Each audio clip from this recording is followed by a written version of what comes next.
ابھی جاری ہے. ابھی ہمیں دائمی امن کی اصل منزل پر پہنچنا ہے.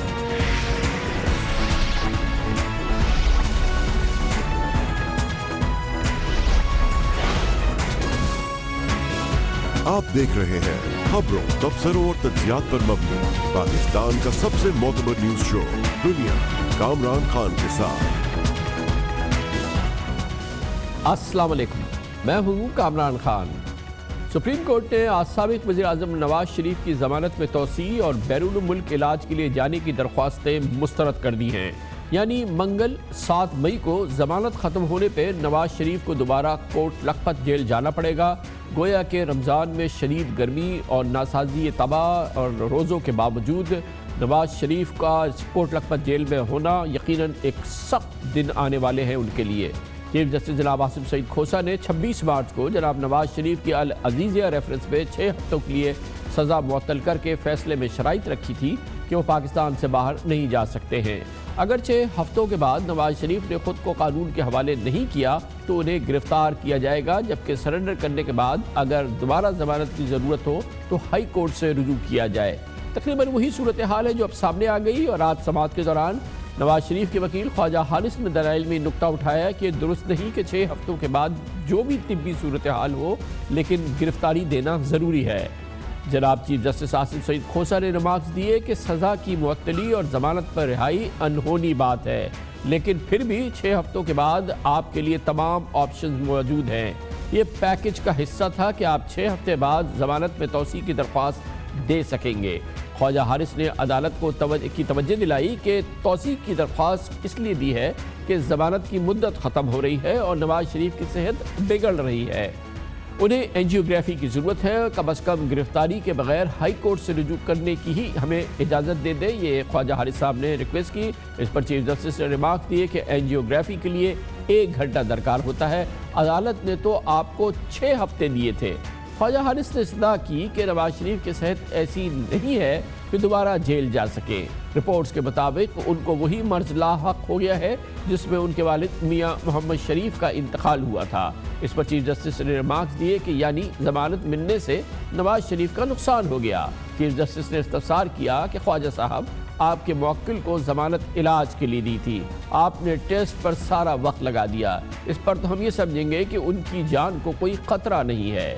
چیف جسٹس نے یہ بھی پوچھا کہ ہمیں وہ طبی مشورے بتائیں جو ڈاکٹرز نے نواز شریف کو ضمانت پر رہائی کے دوران دیے تھے.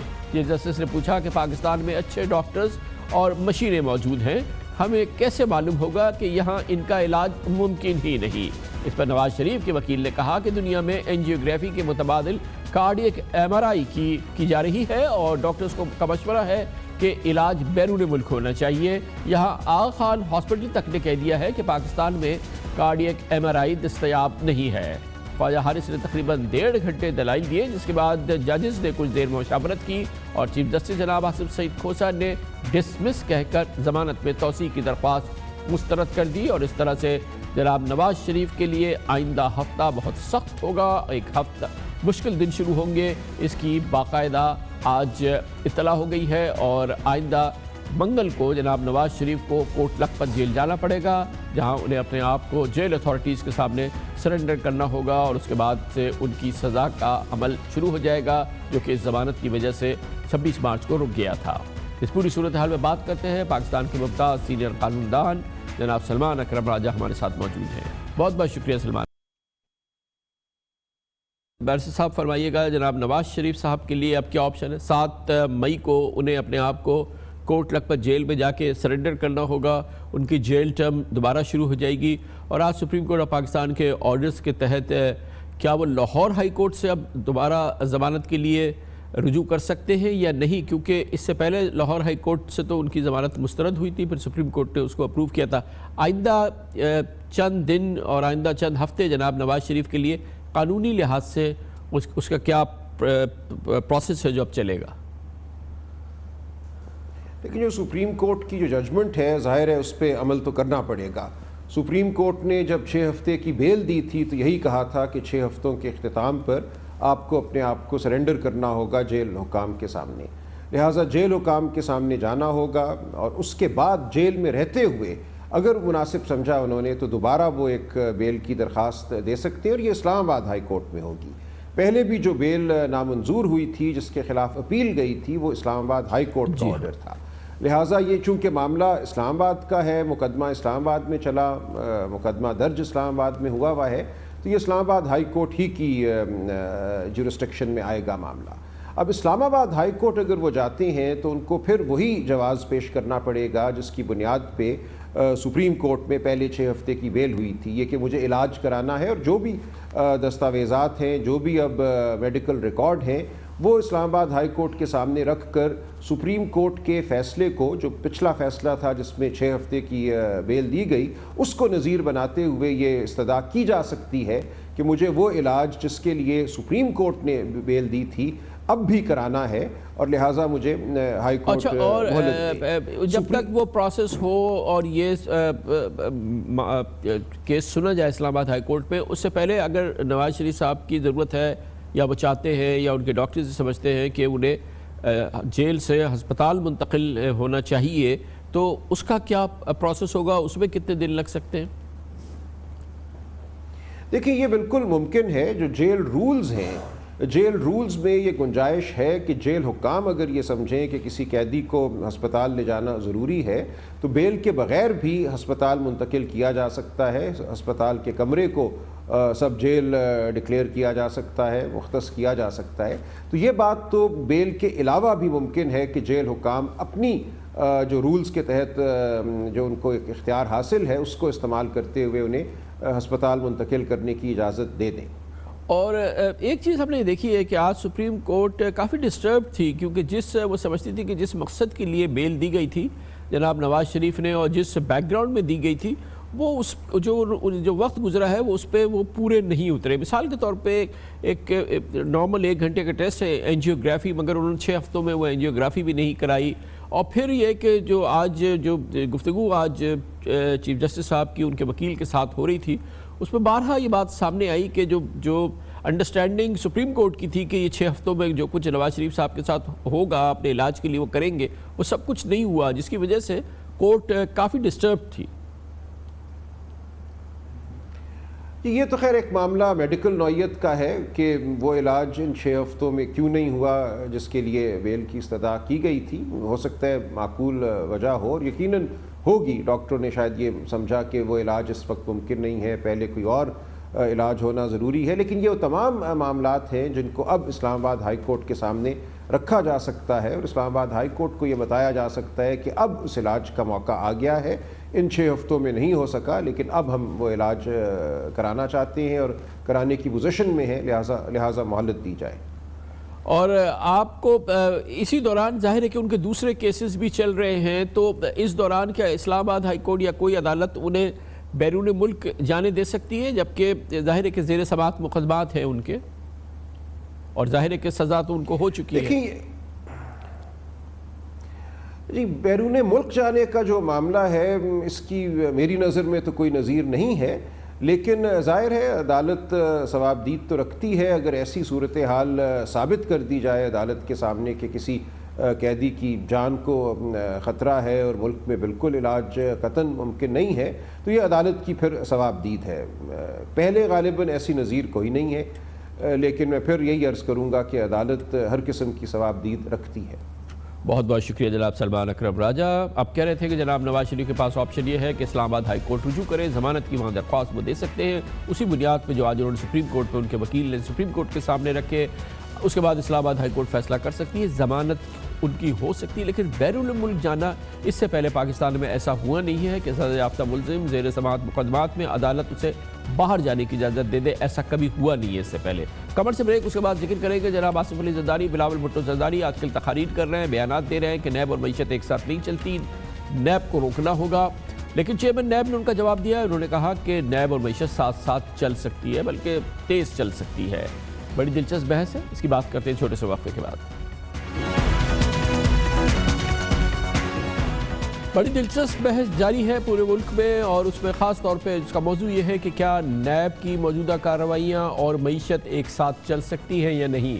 نیب اس وقت اینٹی کرپشن کے حوالے سے پاکستان کی دونوں بڑی سیاسی جماعتوں کے خلاف بھرپور کیمپین کر رہا ہے۔ اس کی ایک بڑی جامع انویسٹیگیشن چل رہی ہیں جس میں دونوں پارٹی کے اہم رہنما انوالو ہیں، لیکن اس پورے ماحول نے اس بحث کو جنم دیا ہے اور اس کو لیڈ کر رہی ہے پاکستان پیپلز پارٹی اور اس کے سربراہ جناب آصف علی زرداری، جو نیب کو مختلف انویسٹیگیشنز میں مطلوب ہیں، جو نیب کے سامنے پیش ہوتے رہتے ہیں منی لانڈرنگ اور سندھ میں ہونے والی کرپشن کے حوالے سے۔ ان کا کہنا یہ ہے کہ نیب اور معیشت ایک ساتھ نہیں چل سکتی، یہی کیمپین کر رہے ہیں ان کے صاحبزادے بلاول بھٹو زرداری، اور بارہا ان کا کہنا یہ ہے کہ اگر معیشت کو آگے بڑھانا ہے تو نیب کو روکنا ہوگا، گویا کہ پاکستان کی معیشت کو کیونکہ اس وقت چیلنجز سامنے ہیں۔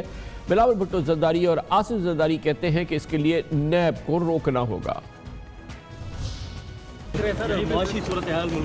بھائی سوال یہ ہے کہ یا تو نیب چلے گا یا پھر اکانومی چلے گا، دونوں ساتھ نہیں چل سکتے۔ حکومت نیب کا کالا قانون اور ہمارا معیشت نہیں چل سکتے۔ اگر آپ پروفیسرز کو تنگ کرو گے، اگر آپ عام آدمی کو، پرائیویٹ سٹیزنز کو، بزنس مین کو، مل اونرز کو، چھوٹے تاجروں کو تنگ کریں گے تو ہمارا معیشت اس صورتحال میں کیسے چلے گا؟ پاکستان میں یا نیب گردی چلے گی یا ہمارا معیشت چلے گی۔ اس پر اپنے بھرپور رد عمل کا اظہار کیا ہے chairman NAB justice retired Javed Iqbal نے۔ کل ملتان میں ایک تقریب سے خطاب میں انہوں نے زرداری صاحب کا نام تو نہیں لیا، مگر کہا کہ نیب کی کسی کے ساتھ دشمنی نہیں، جو کرپشن کرے گا پکڑا جائے گا۔ ان کا کہنا تھا کہ نیب اور معیشت ساتھ ساتھ چل سکتے ہیں، لیکن عام پاکستانی اور ماہرین کا کہنا یہ ہے کہ نیب اور معیشت اگر چل بھی سکتے ہوں لیکن معیشت اور کرپشن ساتھ ساتھ نہیں چل سکتے، نیب اور کرپشن بھی ساتھ ساتھ نہیں چل سکتے۔ جاپانی ایک کہاوت ہے کہ آپ اتنے تواتر سے جھوٹ بولیں کہ وہ سچ لگنا شروع ہو جائے۔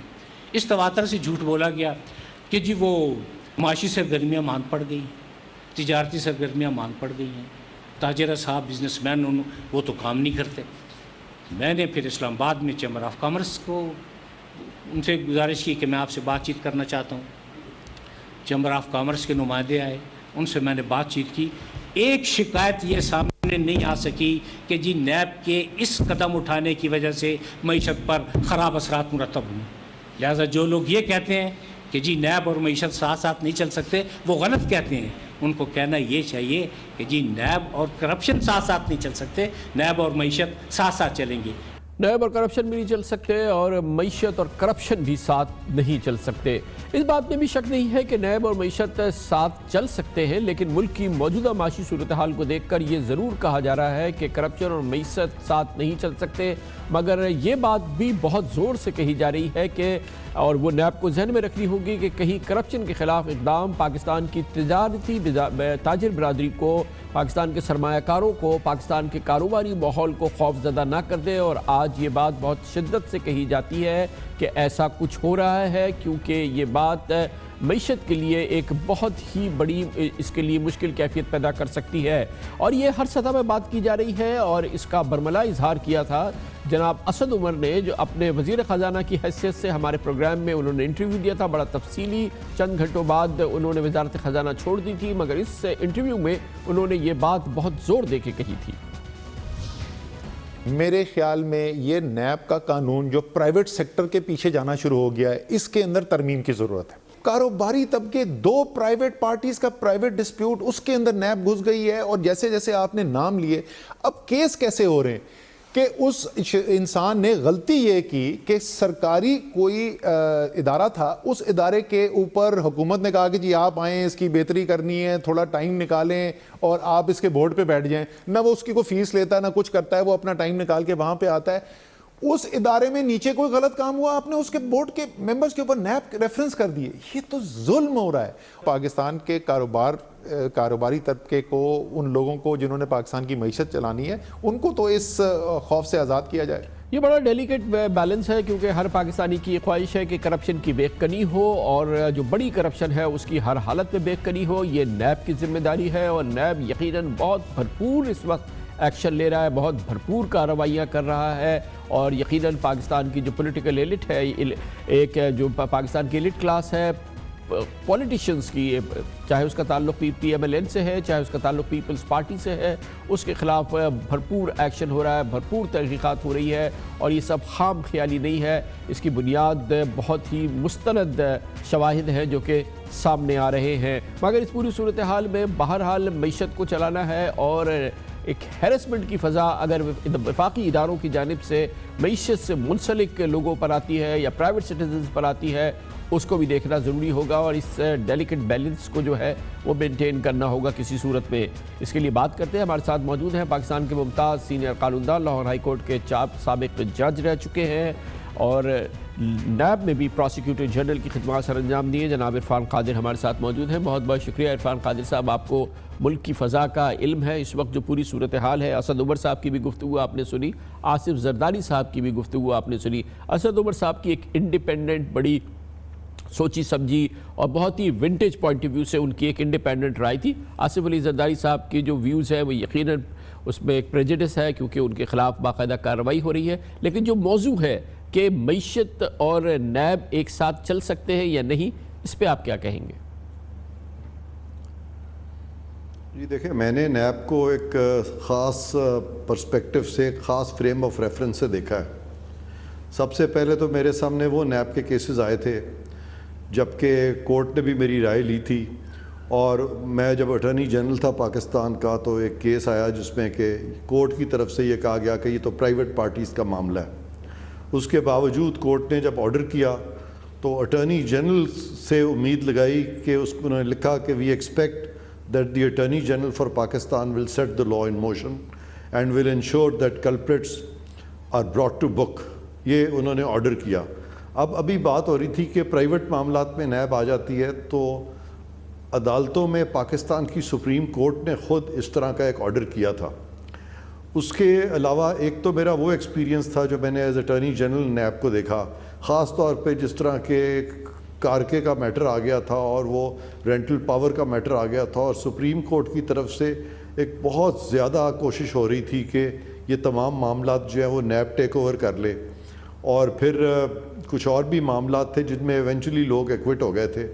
اور اس کے بعد جب میں پروسیکیوٹر جنرل تھا تو کچھ کیسز اس طرح کے بھی سامنے سے گزرے جہاں پہ کہ کوئی ان ایڈورٹنٹ ڈیسیژن میکنگ ہوئی ہے، یا اس کو انہوں نے مس یوز آف اتھارٹی کہہ دیا، یا failure to exercise of authority میں لے گئے، یا امپروڈنٹ ڈیسیژن میکنگ کے معاملات نیب نے ٹیک اپ کر لیے۔ اس ساری چیز سے میری اپنی آبزرویشن یہ تھی کہ حکومت کے جو لوگ ہیں جو ڈیسیژن میکنگ کرتے ہیں، آپ ان کی ڈیسیژن میکنگ کو مفلوج نہ کر دیں، اتنا ان کو خوفزدہ نہ کر دیں کہ وہ جو نارمل ڈیسیژن میکنگ ہے اس سے گھبرانا شروع کر دیں۔ اس وقت تو آپ ایک سٹیپ آگے گئے، آپ تو فیڈرل بیوروکریسی کو محفوظ بنانے کی بات کر رہے ہیں، ہم تو بالکل پاکستان کے پرائیویٹ سٹیزنز کی بات کر رہے ہیں، ہم غیر سرکاری لوگوں کی بات کر رہے ہیں۔ میں نے پرائیویٹ سٹیزنز کا تو آپ سے ذکر شروع میں کیا، تو میں نے شروع میں ذکر کیا کہ ان کا تحفظ تو شاید زیادہ ضروری ہے۔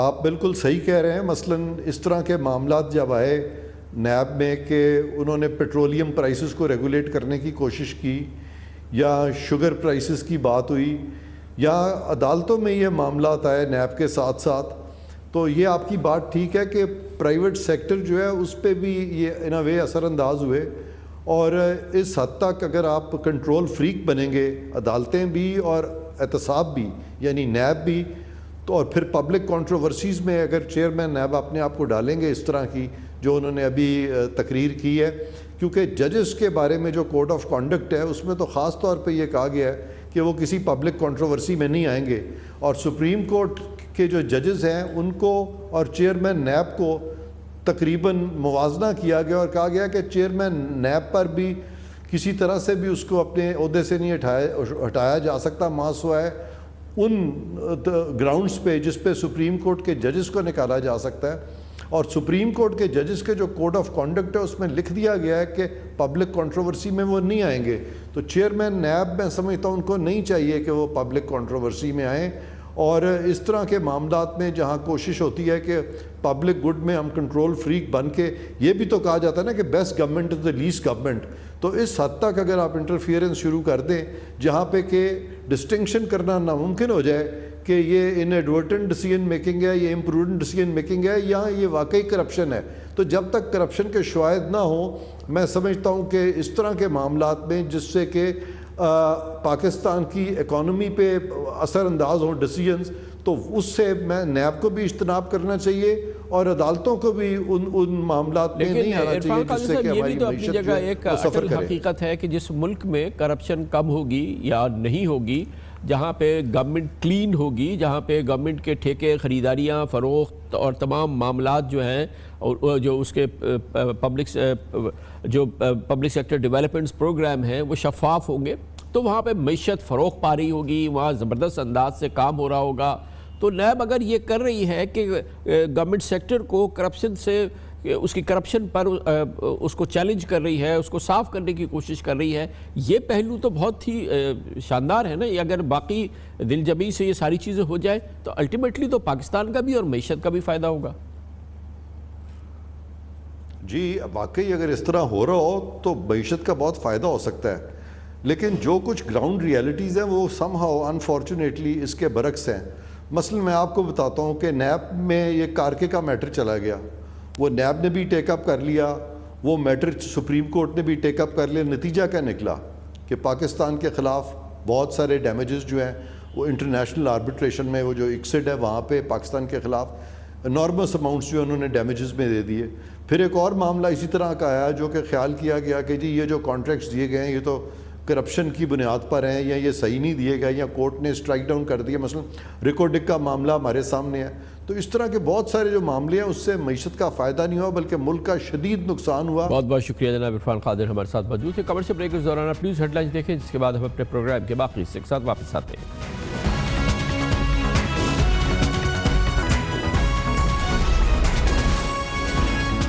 آپ دیکھ رہے ہیں خبروں، تبصروں اور تجزیات پر مبنی پاکستان کا سب سے معتبر نیوز شو دنیا، کامران خان کے ساتھ۔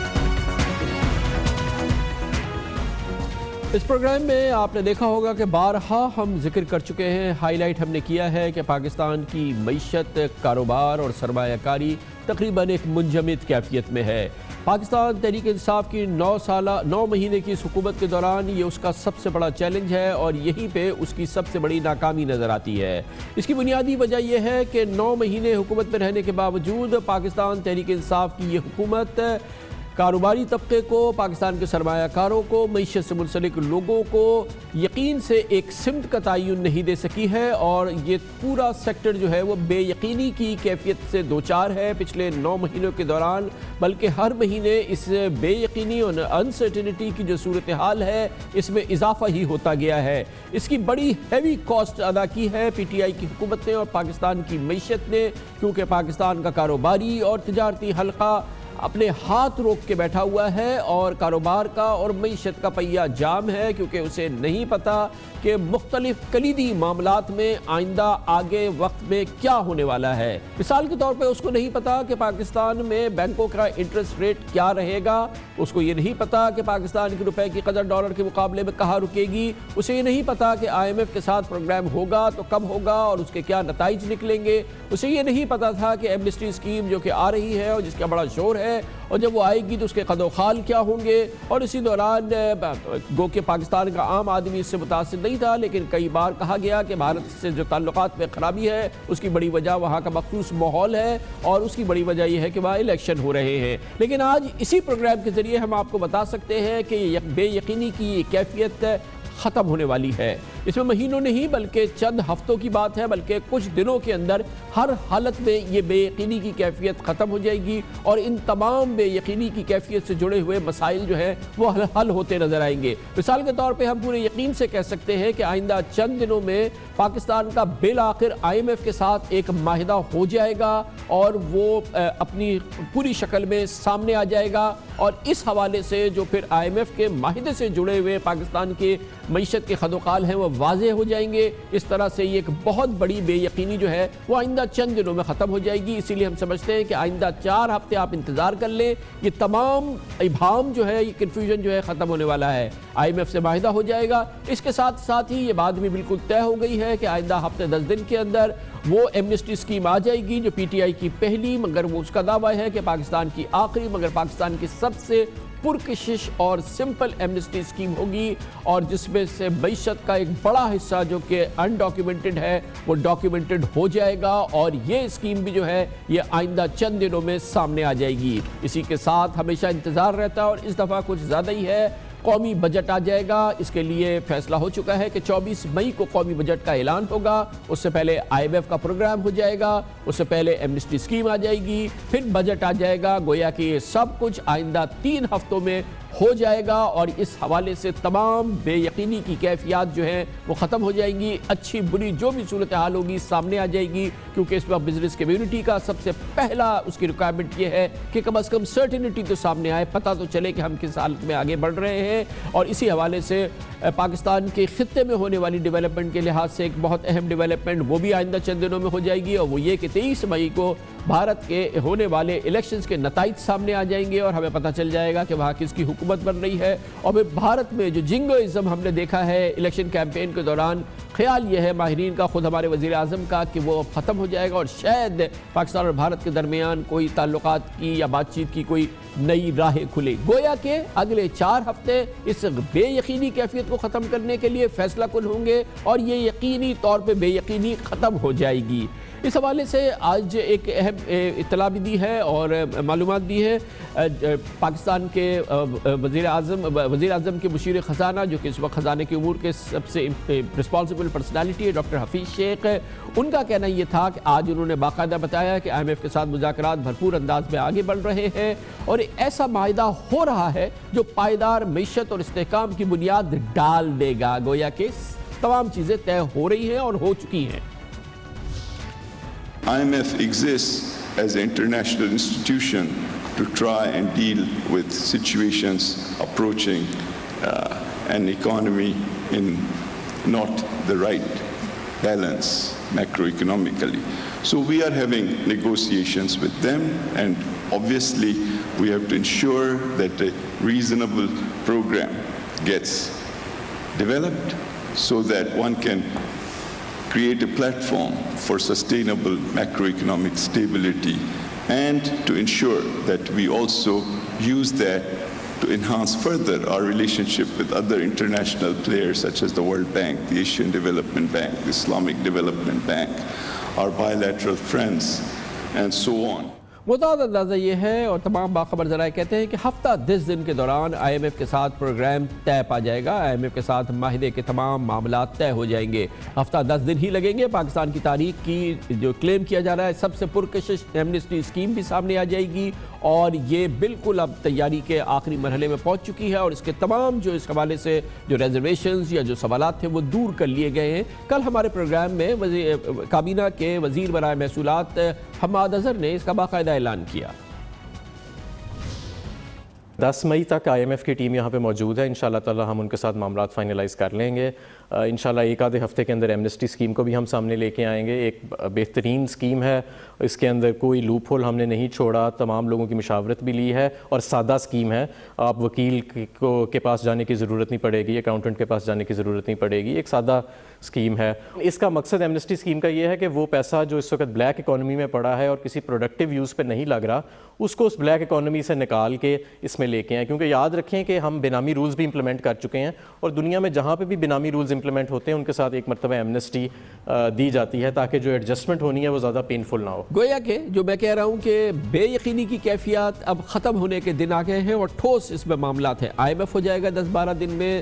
اگلے 10-12 دن کے اندر ہی یہ نئی ایمنسٹی اسکیم آ جائے گی جو کہ انتہائی پرکشش سمجھی جا رہی ہے، اور پھر اس کے 2 ہفتوں کے اندر، کم از کم ہفتے 1.5 ہفتے کے اندر، 2 ہفتوں کے اندر قومی بجٹ بھی سامنے آ جائے گا. یہ بجٹ بھی کاروباری اور تجارتی جو کمیونٹی ہے اس کے لیے بہت امپورٹنٹ ہوتا ہے، اور IMF اور اس ایمنسٹی اسکیم کے پس منظر میں یہ بجٹ کے کیا خد و خال ہوں گے یہ بھی سب سامنے آ جائیں گے. 24 مئی کو اس کا اعلان ہو جائے گا، اور یہ کس انداز کا بجٹ ہوگا اس کے بارے میں بھی اب مشیر خزانہ ڈاکٹر حفیظ شیخ نے اس کی جو تفصیلات ہیں اور جو اس کے امپورٹنٹ ایلیمنٹس ہیں وہ بتانے شروع کر دیے. The budget that will be coming out in a few weeks will lay out a detailed plan on how to achieve and then sustain a macroeconomically stable framework that will address this foreign exchange balance of payment gap that we have. The second area where we inherited a gap was on the fiscal side.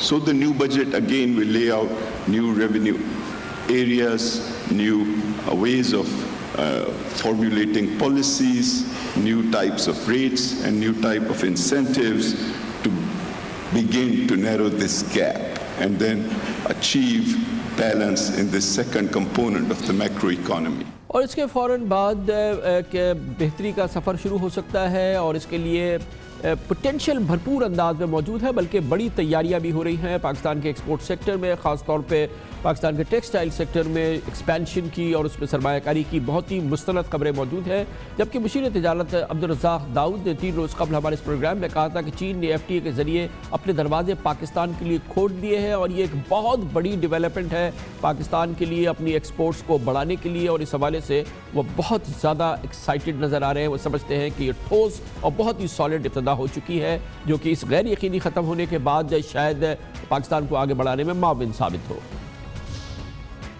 China کے ساتھ FTA جو ہو گیا ہے، یہ میں آپ کو بتا نہیں سکتا کہ کتنا بڑا دروازہ ہمارے لیے کھل گیا ہے۔ We are now at par with the ASEAN countries. جو ASEAN countries کو ایکسیس مل گیا ہے وہ ہمیں مل گیا ہے۔ چائنیز پارٹیز تیار ہے یہاں آنے کے لیے، جب وہ آئے انڈسٹریز یہاں لگائے، 9 مہینے لگیں گے، 1 سال لگیں گے، پھر صحیح معنوں میں ہماری کیپیسٹی پاکستان میں بڑھے گی۔ 1 جولائی سے اب تک ہمارا جو ٹریڈ ڈیفیسٹ ہے وہ ابھی $4 بلین کم ہو گیا ہے۔ اور ایکسپورٹس انشاءاللہ will be better and we will have even better۔ اور اسی مئی کے مہینے میں نے آپ کو پہلے بھی بتایا کہ پاکستان کے خطے میں ایک امپورٹنٹ ڈیولپمنٹ ہوگی کہ بالآخر بھارت کے الیکشن بھی ختم ہو جائیں گے اور اس کے نتیجہ بھی جو ہے 23 مئی کو آ جائے گا، یعنی کہ ہمارے بجٹ سے 1 روز پہلے بھارتی الیکشن کا نتیجہ بھی آ چکا ہوگا۔ یہ سب کچھ مئی کے مہینے میں ہو جائیں گے، روزے بھی گزر جائیں گے اور پھر عید کے بعد ہم یہ سمجھ سکتے ہیں کہ جب یہ تمام چیزیں ایک شیپ میں سامنے آئیں گی تو یہ ایک ریزن بن سکتا ہے اس بے یقینی کو جو بالکل جس نے جمود کی کیفیت طاری کی ہوئی ہے معیشت پہ، اس کو ختم کرے۔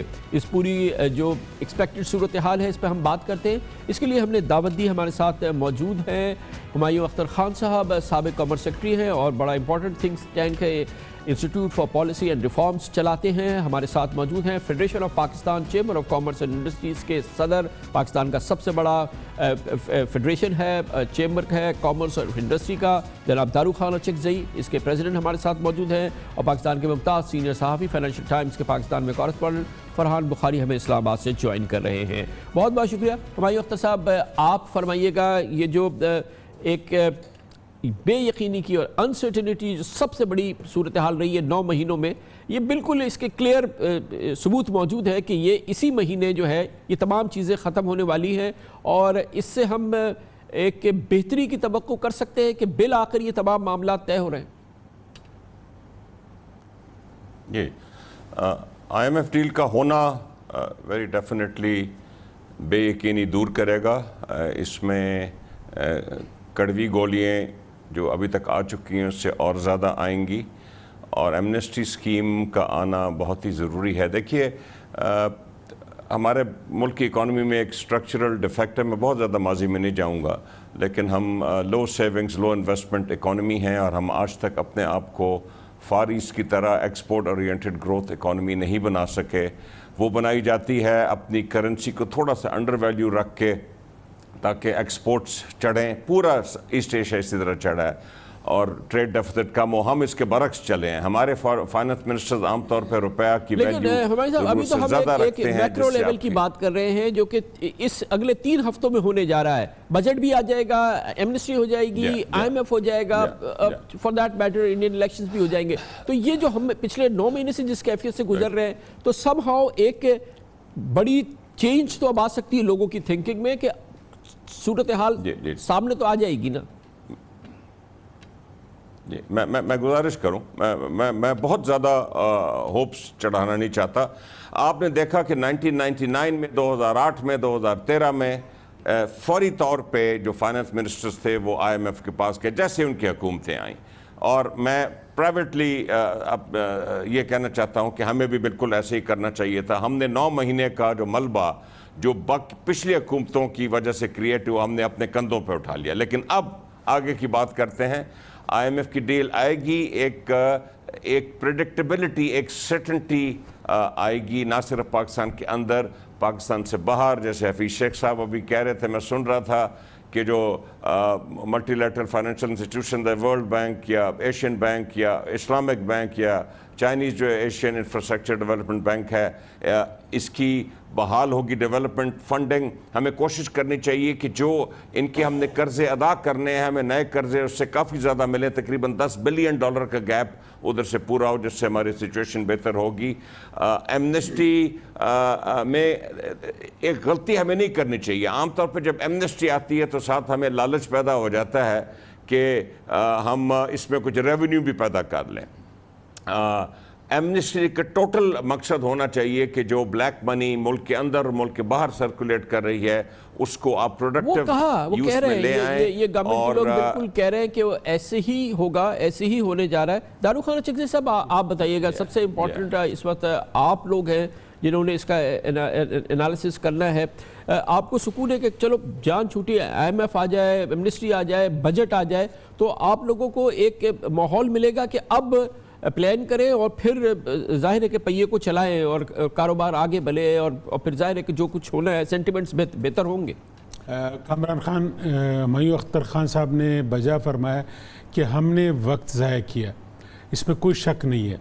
دوسری بات یہ کہ بنیادی طور پہ ایمنسٹی اسکیم ہم نے بزنس کمیٹی سے میٹنگ کیا، خان صاحب نے، ہم نے ان کو تجویز دیا کہ اس وقت ملک میں جو انڈاکومنٹڈ پیسے پڑے ہوئے ہیں، جو بہت بڑی اماؤنٹ ہے، اس کو ڈاکومنٹ کرنا جو ہے وہ اس حکومت کی ذمہ داری ہے. اور ہمارے 4 سال رہتے ہیں، ان 4 سالوں میں اس میں دیکھیں چکزئی صاحب، اس میں ہے یہ کہ اب یہ سب چیزیں ہونے جا رہی ہیں، اس میں کوئی شک نہیں. مجھے صرف آپ پوسٹ سینیریو بتائیے کہ جب ایمنسٹی آ جائے یا IMF ہو جائے، بجٹ ہو جائے، تو یہ جو اس وقت ایک لاک جیم ہے جو کہ ایک بالکل ڈیڈ وڈ کی طرح سے معیشت رکی ہوئی ہے، اس میں کچھ بہتری ہوگی؟ دیکھیں، ایمنسٹی کے عوام کے سامنے آنے کی بات ہے کہ میں IMF کی بات بھی کر رہا ہوں، میں بجٹ کی بات بھی کر رہا ہوں. دیکھیں، ہمارے ملک میں کامران خان اس وقت جو ہے وہ چارٹر آف اکانومی کی ضرورت ہے. جب تک آپ ساری پارٹیوں کو اس میں آن بورڈ نہیں لیں گے، آپ اپنے اس جو ایمنسٹی اسکیم ہے اس کو کامیاب کرنے کے لیے شرط یہ ہے کہ ایک چارٹر اکانومی ہو، تاکہ جو پچھلے حکومت کے، اب ہمایوں اختر خان صاحب کہہ رہے ہیں کہ پچھلے حکومت کا ملبہ ہے، اس کو ہم نے 9 مہینے تک جو ہے وہ اس کو، اب اگلے حکومت بھی یہی کہہ رہی ہے. اب یہ ملبہ جو ہے، اب کیوں ملبہ اس کو کہیں، ہم سب کو جو ہے وہ اپنے ساتھ. آپ یہ بتائیے، بجٹ آ جائے گا، IMF ہو جائے گی، ابھی فی الحال آپ بہت زیادہ ایمنسٹی پہ فوکس کر رہے ہیں، یہ بتائیے کہ اس سے جو پچھلی جو 9 مہینے سے جو انسرٹنٹی یہ کچھ دور ہوگی؟ دیکھیں، دور تو ہونے کی پوری امید ہے. امید اس طرح سے ہے کہ یہ 9 مہینے جو گزرے ہیں، نو ڈاؤٹ اس حکومت نے پوری کوشش کی ہے، ہر وقت یہ کوشش کرتے رہے ہیں. جو 9 مہینے یہ IMF کے پاس نہیں گئے ہیں، وہ بھی اپنی پاؤں پہ خود کھڑے ہونے کی کوشش کرتے رہے. اس میں جو ہے وہ یہ نوبت آیا کہ IMF کے پاس گئے، اور یہ ہمیں امید ہے کہ IMF کا جو پیکیج آئے گا اور ساتھ میں ایمنسٹی اسکیم ہوگی تو ملک میں ضرور اس سے جو ہے وہ بہت بڑا استحکام آئے گا. لیکن اگر IMF کے پیکیج سے ملک میں جو ہے وہ جس طرح سے جو ہے وہ باتیں آ رہی ہے کہ بجلی کے ٹیرف جو ہے وہ 25% جو ہے لاسز کے علاوہ جو ہے وہ بڑھے گا، تو اس سے تو کاسٹ آف ڈوئنگ بزنس اور بڑھے گا. ہم نے جو FTA چائنا کے ساتھ سائن کیا، کیا ہم اس سے جو ہے وہ فائدہ اٹھا سکتے ہیں؟ اگر ہم فائدہ اٹھا سکتے ہیں تو اس سے جو ہے وہ بہت بڑا فرق ہوگا اور بہت بڑا فائدہ ہوگا. بالکل ٹھیک ہے. فرحان بخاری صاحب، آپ آئیے نا، اپنے ونٹیج پوائنٹ سے آپ بتائیے کہ پچھلے 9 مہینے ہم مسلسل اسی کنفیوژن میں اس حکومت نے گزار دی ہے. IMF میں جائیں نہیں جائیں، جانے کی ضرورت ہے نہیں جانے کی ضرورت ہے، حتیٰ کہ 9 مہینے گزر گئے. ایمنسٹی بھی پچھلے 2-3 مہینوں سے یہ کہہ رہے ہیں کہ ہم جائیں گے نہیں کریں گے، ایسی ہوگی ویسی ہوگی، پھر کیبنٹ پہ گئی، پھر شاٹ ڈاؤن ہو گئی، اب پھر آ رہی ہے. اور اب چلے اس کے ساتھ ہی اس وقت ہو رہا ہے یہ سب کچھ جب بجٹ بھی تیار ہے, بجٹ آنا ہے 24 مئی کو. یہ پورا سینیریو جو ہے once we are through with this 3 ہفتوں میں 4 ہفتوں میں, تو پھر کم از کم ایک ڈائریکشن کی فضا تو قائم ہوگی نا. وہ پہلا والا جو پرانا جو ایک بہت ہی شدید ایک میس ہے اس کو تو وہ چھٹنے کے تو آثار پیدا ہوں گے. جی شکریہ کامران صاحب. بات یہ ہے کہ سمت کا تعین تو ہو جائے گا, اور یہ پہلی دفعہ نہیں ہوا کہ پاکستان کی سمت کا تعین ہو. سمت کا تعین ہو جائے گا, لیکن مسئلہ یہ ہے کہ ماضی کی طرح مجھے ڈر یہ ہے کہ جب تک کہ وہ سٹرکچرل مسائل جن کا کہ ہمایوں اختر خان صاحب نے ذکر کیا ہے ان کا کچھ ازالہ نہ ہو, اس میں اصلاحات نہ ہو, اور کئی چیزیں ہیں, تب تک بدقسمتی یہ ہے کہ یہ ہم پھر سال 2 سال میں 2-4 سال میں کسی بڑے بحران کا شکار ہو سکتے ہیں. میں صرف 2 گزارشات کروں گا. نمبر 1 یہ ہے کہ یہ پاکستان کا کوئی 13واں IMF پروگرام ہونے چلا ہے, تو دیکھیے 12 پروگرامز ہیں تو پاکستان کی معاشی سمت بدلی نہیں کہ اس طرح کے پاکستان کی قسمت بدل جائے, بہتر ہو جائے. تو اب یہ 13ویں پروگرام کے بعد اب دیکھتے ہیں کیا ہوتا ہے. دوسری گزارش یہ ہے کہ آپ کو یاد ہوگا سال پہلے ہمیں یورپین یونین نے بڑے انسینٹیوز دیے تھے ہمارے ایکسپورٹس کے لیے. GSP پلس پروگرام تھا, لیکن GSP پلس کی تاریخ یہ بدقسمتی سے رہی ہے کہ ہمیں جتنا اس سے فائدہ اٹھانا چاہیے تھا وہ ہم نہیں اٹھا سکے. تو یہ اس قسم کے تجربات سے گزر کے پھر یہ سوچنا پڑتا ہے کہ اگر ایک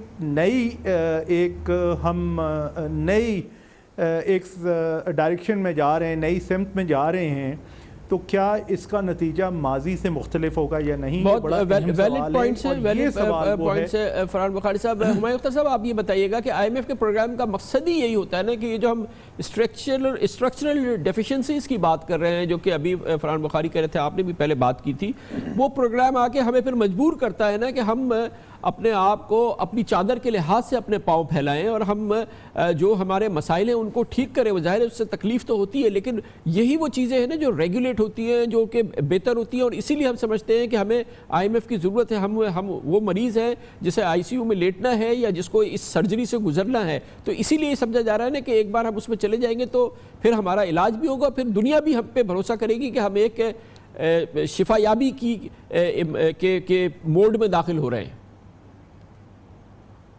علاج بھی ہوگا کامران بھائی, دنیا بھی بھروسہ کرے گی, لیکن ہمارے ملک میں معذرت کے ساتھ یا IMF کی پالیسی چلتی ہے یا کوئی پالیسی نہیں چلتی. جب IMF پروگرام ختم ہوتا ہے تو ہم کسی پالیسی کے بغیر آگے چل رہے ہوتے ہیں. کبھی الیکشن ایئر آ جاتا ہے, کبھی کچھ آ جاتا ہے.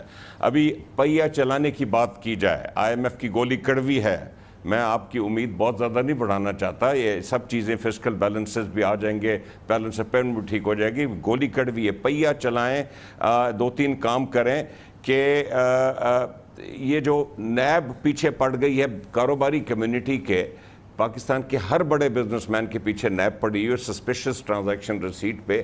بھائی آپ ذرا FMU کو کہیں کہ وہ ٹیررسٹ وغیرہ پکڑیں, اس کمیونٹی کو چھوڑیں. پہلے خوف و ہراس پھیلا ہوا ہے. FPR دیکھیے, پچھلے دور میں کال اسپیڈ, پچھلے دور میں دگنا ہوا FPR کا ریونیو بغیر کسی خوف و ہراس کے. اب خوف و ہراس بھی ہے اور ریونیو بھی ہمارا نہیں بڑھ رہا. یہ خوف و ہراس ختم کریں. اگر آپ نے بزنس کمیونٹی کا پہیہ چلانا ہے, ریئل اسٹیٹ میں آپ جو ریفارمز لانے چاہیے, لیکن یہ FPR ویلیوز جو ہوتی ہیں ان کو فی الحال ذرا فریز کریں. آپ یہ جو NTN کی ریکوائرمنٹس ہیں ان کو ذرا پوسٹ پون کریں تاکہ ریئل اسٹیٹ سیکٹر کا پہیہ چلے. تاجر کا پہیہ چلائیے. انڈسٹری دیکھیے 25% ریونیو FPR کا انڈسٹریل سیکٹر سے آتا ہے. آپ انڈسٹریل سیکٹر کو جکڑیں گے تو وہ ریونیو نہیں آئے گا. اس کو ذرا ہاتھ ہلکا رکھیں تاکہ انڈسٹری جو ہے یہ چلنی شروع ہو اور اس ملک کا پہیہ چلنا شروع ہو. جی آپ پہیہ چلنے کی اب جیسے جی پہیہ چلنے کی بات ہے. جی فرمائیے مختصر پلیز. ایک گزارش میں اور کروں. سی پیک دیکھیے, سی پیک بہت ہی اچھا منصوبہ ہے, لیکن $62 بلین جو ہے سی پیک میں, اس میں فورن ایکسچینج پیدا کرنے کا کوئی ذریعہ نہیں ہے. اور چلیں اس میں فسکل آبلیگیشن گورنمنٹ کی کم ہے, لیکن بیلنس آف پیمنٹ آبلیگیشن بہت زیادہ ہے.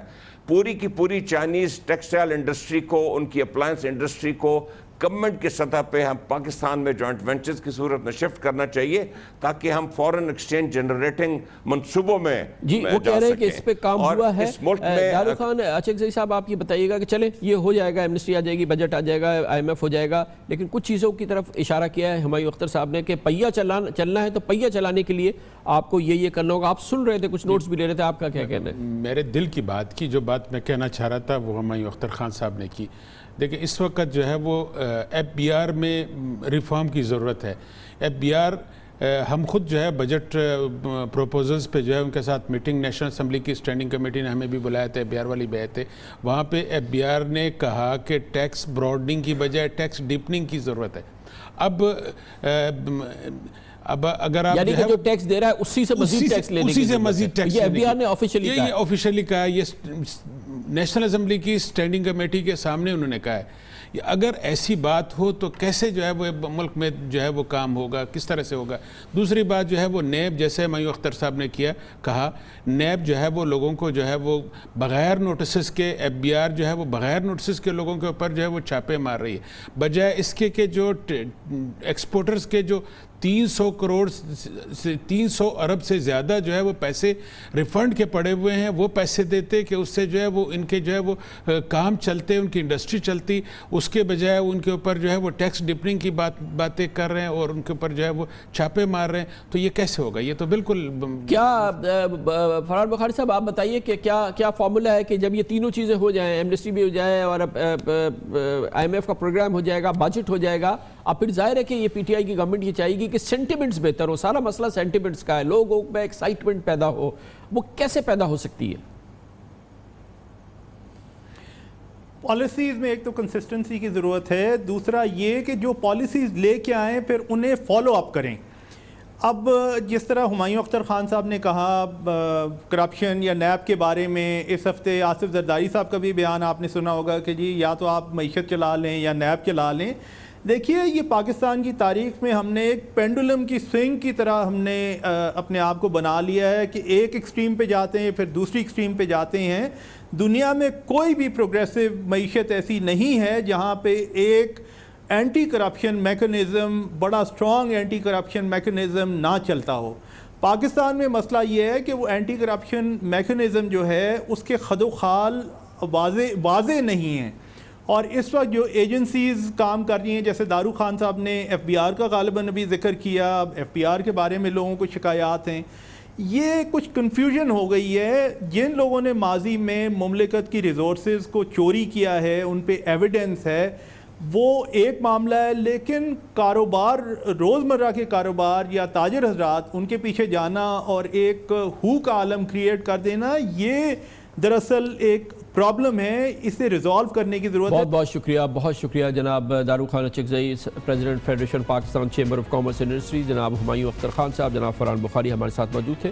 کمرشل بریک, اس کے بعد ہم ذکر کریں گے. آج آزادی صحافت کا عالمی دن ہے, اس موقع پہ کچھ سچی باتیں کرنی ہیں, کچھ تلخ حقیقتیں آپ کے سامنے رکھنی ہیں. پاکستان میں آزادی صحافت کی کیا کیفیت ہے, ایک چھوٹے سے وقفے کے بعد. آج پوری دنیا آزادی صحافت کا دن منا رہی ہے. آزادی صحافت کا یہ دن موقع فراہم کر رہا ہے کہ ہم دیکھیں کہ پاکستان میں آزادی صحافت کس کیفیت سے گزر رہی ہے. بہت ہی تلخ صورتحال ہے, مگر اس کے لیے کچھ تلخ حقیقتیں آزادی صحافت کے اس دن میں صاف بتانی ضروری ہیں. اس کے لیے میں آپ کی خدمت میں ایک پس منظر پیش کروں گا, پھر حالات حاضرہ پر آپ سے بات ہوگی کہ ہم آزادی صحافت میں اگر آج یہاں کھڑے ہیں تو اس کی وجوہات کیا ہیں. 80 کی دہائی تھی, جنرل ضیاء الحق کا مارشل لاء عروج پر تھا. آزادی صحافت کا یہ عالم تھا کہ پریس سینسرشپ عائد تھی, آزادانہ خبر کا واحد ذریعہ اخبار تھا. آزادی صحافت کا یہ عالم تھا کہ اخبار چھپنے سے پہلے محکمہ اطلاعات کے گریڈ 18 کے آفیسر کو پہنچایا جاتا, پھر اس آفیسر کی مرضی جس خبر کو قابل اشاعت سمجھے, جس کو چاہے نکال باہر کرے. یہ وہ وقت تھا جب میں نے صحافت میں قدم رکھا.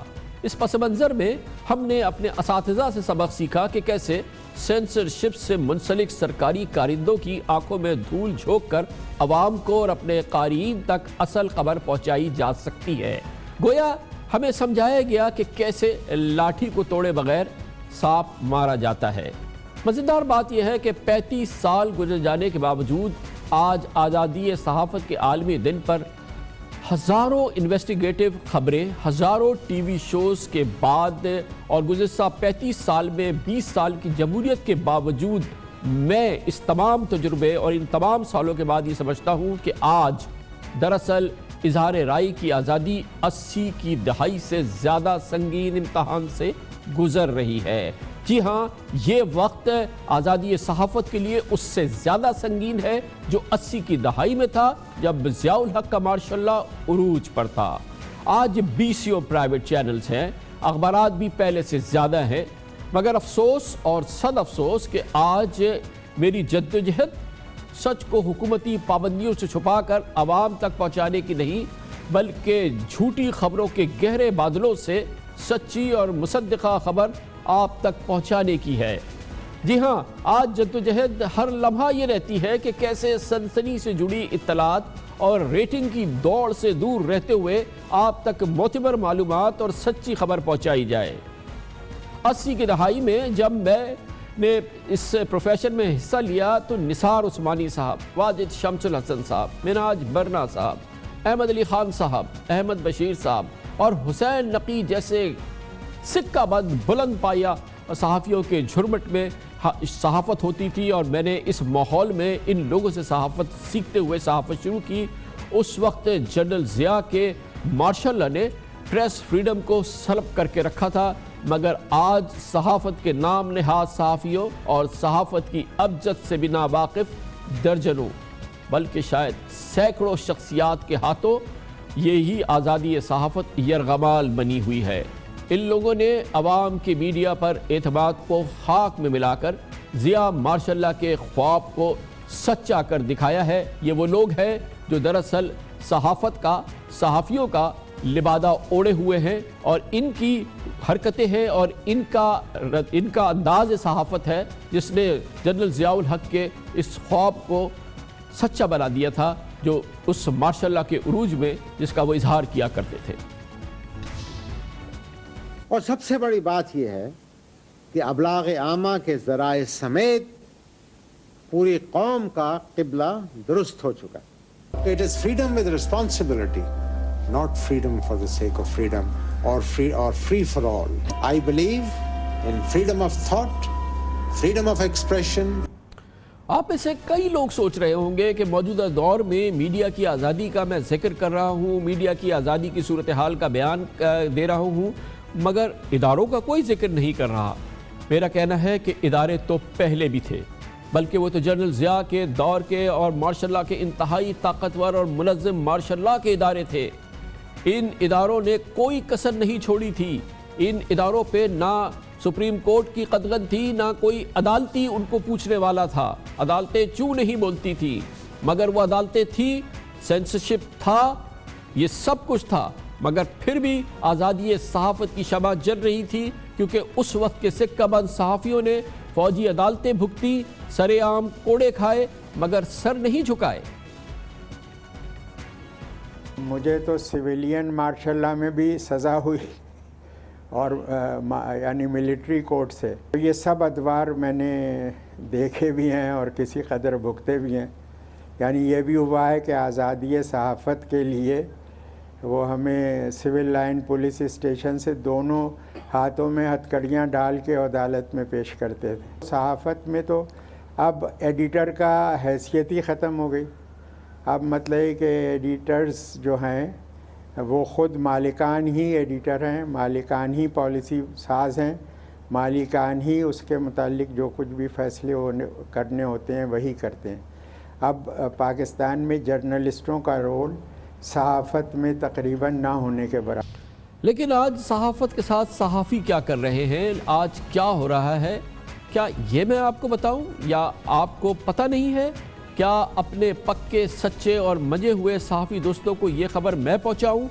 ہم سب جانتے ہیں، جی ہاں ہم سب جانتے ہیں، گویا اگر آج سچ ناپید ہے اور جھوٹی خبروں کی ریل پیل ہے تو ذمہ دار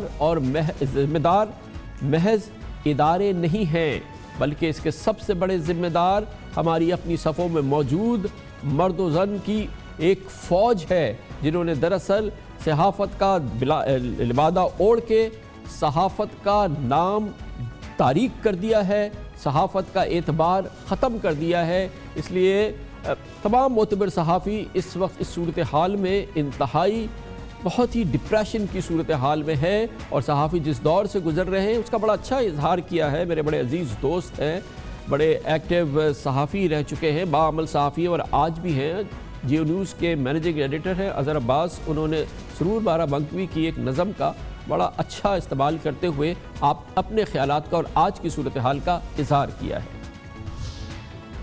میں نے تو سرور بارہ بنکوی ایک شاعر تھے، ان کی ایک نظم تھی کہ ہم تو شاعر ہیں، ہم سچ نہیں بولتے۔ اس کو میں نے ہلکا سا معذرت کے ساتھ چینج کیا ہے، ہم صحافی ہیں، ہم سچ نہیں بولتے۔ جانے جہاں سچ پہ کیوں اتنا اصرار ہے، سچ کی عظمت سے کب ہم کو انکار ہے۔ ہم صحافی ہیں آخر اسی قوم کے جس کا ہر فرد بکنے پہ تیار ہے۔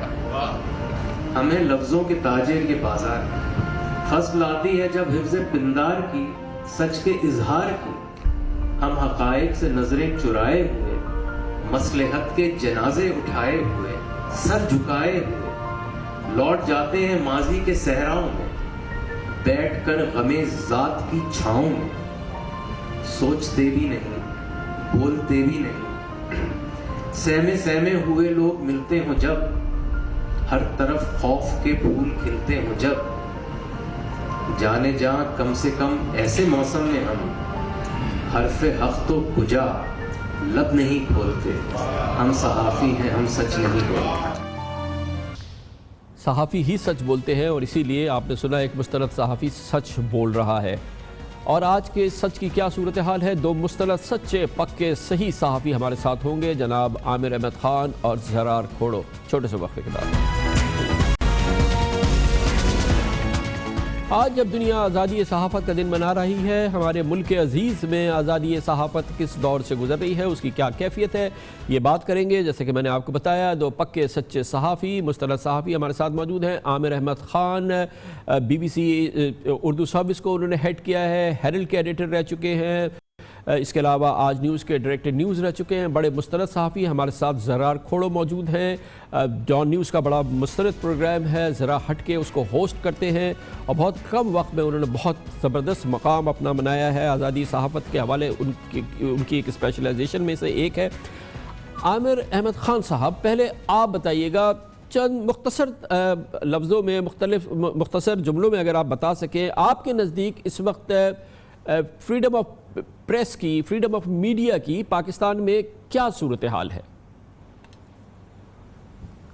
کامران، میرا خیال ہے جو آپ نے شروع میں تمہید باندھی ہے وہ اتنی ایک مفصل سی کہانی آپ نے پچھلے 30-35 برس کی سنائی ہے کہ اس میں دوبارہ جانے کی میں کوئی خاص ضرورت محسوس نہیں کرتا ہوں۔ میں نے اور آپ نے ایک ہی زمانے میں، لگ بھگ ایک ہی زمانے میں رضاء الحق کے دور میں صحافت شروع کی ہے، اور میں دیکھتا ہوں کہ اتنی زیادہ بدلی ہے دنیا، اس کے باوجود کچھ چیزیں جو ہیں وہ بالکل نہیں بدلیں، اور ان میں سے سب سے نمایاں چیز جو ہے وہ صحافت کی آزادی کے اوپر جو ہر وقت سائے رہتے ہیں، خوف کے اور جو خطرات کے سائے رہتے ہیں، ان میں سمجھتا ہوں کہ خاطر خواہ کوئی تبدیلی نہیں آئی۔ لیکن اگر اس کا میں جواب تلاش کرنے کی کوشش کروں کامران خان صاحب، تو وہ بھی آپ کی اسی تمہید میں سے مجھے ملتا ہے۔ آپ نے کہا کہ آپ نے بڑے اساتذہ تھے اس وقت کراچی میں جب آپ نے اپنی صحافت شروع کی، آپ نے ان کا نام بھی لیا۔ اسی طرح لاہور میں آئی رحمان صاحب تھے، عزیز صدیقی صاحب تھے، ظفر اقبال مرزا صاحب تھے، بڑے صحافی تھے وہاں پر جن سے ہم نے اپنی صحافت سیکھی۔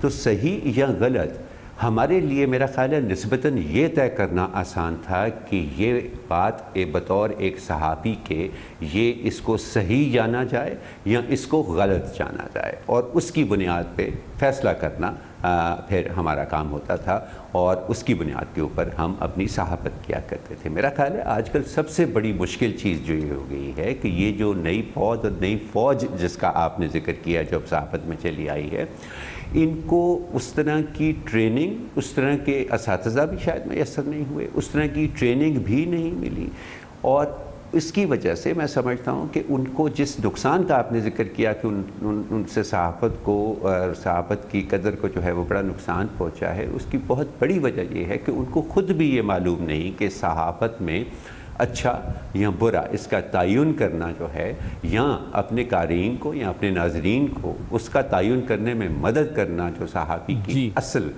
ذمہ داری ہوتی ہے، وہ کتنی اہم ہے۔ میں آپ سے یہ تو پوچھنا اگر چاہوں اس گا، صورتحال کو سامنے رکھا جائے تو بہت خراب حال ہے اس وقت، بہت خراب۔ زرار کھوڑا صاحب یہ فرمائیے گا کہ کیا آپ کو کوئی حیرانگی ہوتی ہے یا آپ کو کچھ عجیب سا لگتا ہے جب میں کہتا ہوں کہ میں نے ضیاء الحق کے مارشل لاء میں صحافت شروع کری، اور اس وقت پراپر مارشل لاء ہوتا تھا، اور یہ وہ مارشل لاء تھا جو کہ جس پر کوئی کسی قسم کی کوئی بات نہیں کر سکتا تھا، زبردست ترین مارشل لاء تھا۔ میں یہ سمجھتا ہوں کہ اس دور میں جو باتیں ہم اس وقت لکھ دیتے تھے، کہہ دیتے تھے، اور جو ہمیں جس طریقے سے جو اس کا وزن ہوتا تھا، جو اس کا اعتبار ہوتا تھا، اس سے اس کا اثر ہوتا تھا، اس کا کوئی مقابلہ نہیں ہے آج کے اس جو ہم کہتے ہیں کہ 10 سال سے جمہوریت چل رہی ہے، اس سے پہلے پھر اس سے پہلے بھی ہم نے 10 سال جمہوریت دیکھی ہے، 20 درجنوں جو ہیں یہاں ٹیلی ویژن چینلز چل رہے ہیں، اخبارات چل رہے ہیں، لیکن میں وہ آزادی فیل نہیں کر رہا جو میں ضیاء الحق کے مارشل لاء میں فیل کرتا تھا۔ آپ کو اس کی حیرت ہوتی ہے، اور آپ کے نزدیک اس کی کیا وجہ ہو سکتی ہے؟ جی بہت شکریہ کامران خان صاحب۔ یاد ماضی عذاب ہے یار، اب ٹھیک ہے۔ آپ جو کہہ رہے ہیں، نہیں میں اتنا حیران نہیں ہوا یہ سن کے، اور شاید اس کی ایک وجہ یہ ہے کہ کم از کم اس وقت واضح تھا کہ آپ کے مخالف کون ہیں۔ اس وقت تو ایسے لگتا ہے کہ جیسے آپ سایوں کے ساتھ لڑ رہے ہیں، بہت زبردست بات کی آپ نے، دھوئیں کو پنچ مار رہے ہیں آپ دھوئیں کو آپ پنچ ماریں گے تو کیا ہوگا سر؟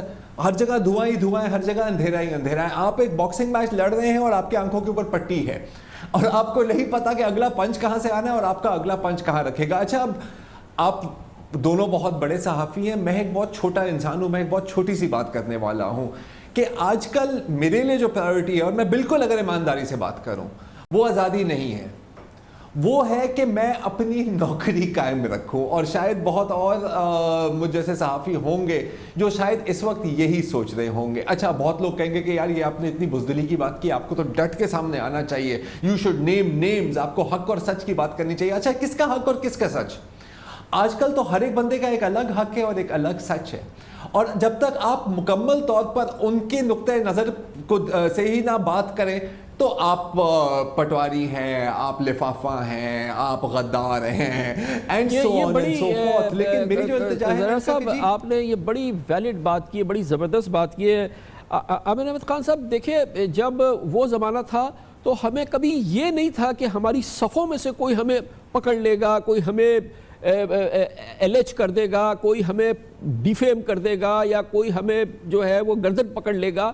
آج تو پہلے یہ پتہ چلتا ہے کہ انہی صفوں سے جو ہے وہ آپ کے خلاف وہ شروع ہوگا کہ آپ دیکھتے رہ جائیں گے۔ تو یہ ایک عجب تماشا ہے، یعنی کہ اس وقت کوئی ادارہ نہیں آتا ہے، یہ آپ کی صفحے ہی ایسی ہو گئی ہے کہ وہ آپ کو رائٹ لیفٹ سینٹر جو ہے وہ آپ کی صحافت کو 1 منٹ میں فارغ کر دیں گے۔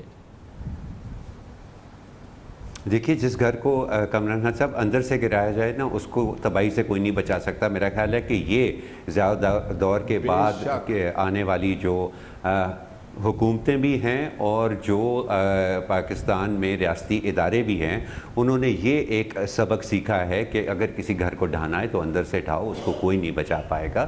کیونکہ وہ جس زمانے کی آپ بات کر رہے ہیں نا کامران خان، آپ کو یاد ہوگا کہ ضیاء الحق کو آپ جنرل ضیاء الحق نہیں لکھ سکتے تھے، آپ کو پریزیڈنٹ ضیاء الحق لکھنا پڑتا تھا، اور اگر آپ کا لکھا ہوا جنرل ضیاء الحق اگر چھپ جاتا تھا تو آپ کی سرزنش ہوتی تھی، آپ کو بلا کے پوچھا جاتا تھا اتنی بڑی غلطی آپ نے کیوں کی۔ اس زمانے میں بھی بہت ساری باتیں لکھنا، میں بالکل آپ سے اتفاق کرتا ہوں، آسان تھا، جبکہ اب جب آپ ایک خاص سچ کو سامنے لانے کی کوشش کرتے ہیں تو آپ کو برا بھلا کہنے والا نہ تو ریاستی ادارے ہیں صاحب، نہ ہی آپ کی سیاستدان ہیں، نہ ہی آپ کی حکومتیں ہیں، وہ آپ کے اپنے ساتھی ہیں جو آپ کے سامنے صفا راہ ہو جاتے ہیں، اور ان کو اس سے غرض نہیں ہوتا کہ وہ آپ کے سچ کو دلیلوں سے جھوٹ ثابت کرے۔ ان کا کام صرف اتنا ہوتا ہے کہ وہ جھوٹ کا ایک ایسا پلندہ باندھے کہ اس کے سامنے آپ کا سچ جو ہے وہ چھپ چھپ جائے، وہ ختم ہو جائے، وہ مسخ ہو جائے، اور اس کا مقابلہ کرنا آپ ڈھونڈتے رہ جائیں کہ سچ کا. اسی وجہ سے یہ دور جو ہے بہت مشکل ہے. اس میں ایک نیا ایلیمنٹ جو ہے جو ریسنٹ ہے وہ یہ ہے کہ سوشل میڈیا، اور سوشل میڈیا کا جو یہ پرولیفریشن ہوا ہے، اور جو جس انداز سے جس کو ہم کہتے ہیں مادر پیدر آزاد پرولیفریشن ہوا ہے انفارمیشن کا، اس کے ذریعے سچ جھوٹ کا، اس نے کتنا جو ایک پیور ایک ہماری آئیڈیل قسم کی آزادی ہے، صحافت یا اظہار رائے کی آزادی یا معلومات کی آزادی ہوتی تھی، اس کو کتنا متاثر کیا اس نے؟